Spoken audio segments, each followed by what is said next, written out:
self-centered. Kini na mga babae, mga self-centered. Kung saan, ano man? Ang ilang mga kagalingon, ang ilang giununa. Wala sila maguna-una. Kung concerned sila silang pangasawunon, kung una-una sila, nga mga gamitin sila maayo kay, basta nung nagdugay, mabot silang pangasawunon. Pero tungkol guys, di pa sila concerned silang pangasawunon sa nitabo. Wala sila kapangandam. Wala sila nag-andam. They are self-centered. Kung kita, mga self-centered Christian ka, hindi kita matuto. Why? Isa sa mga reason, di na kung gabang anong ministry, kaya hindi ko parang na, dato ang pastor.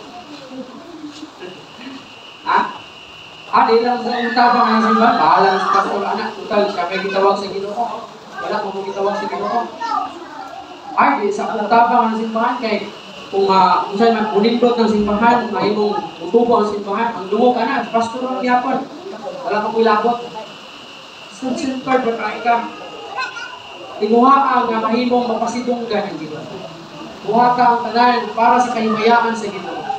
Ayaw paguna-una lang para sa iyong pagalingon. In Philippians chapter 2 verse 21 nag-ingon, everyone else is concerned only with their own affairs, not with the cause of Jesus Christ.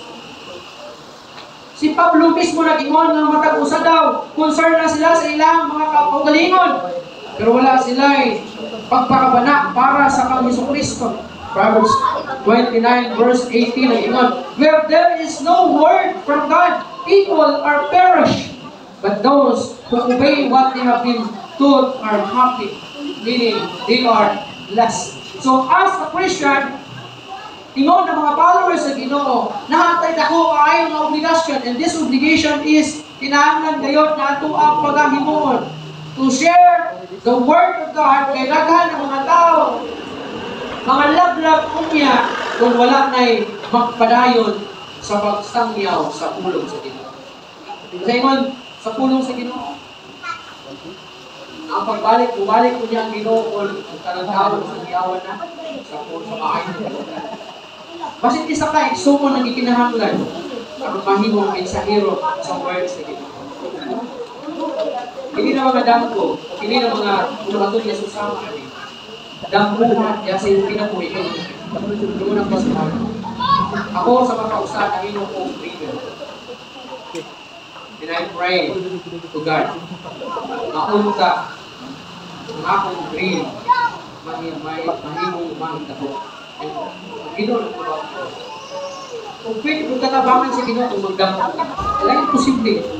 Ayaw lang kung una-una para sa inyong pagalingan. At una-una agad kanunay.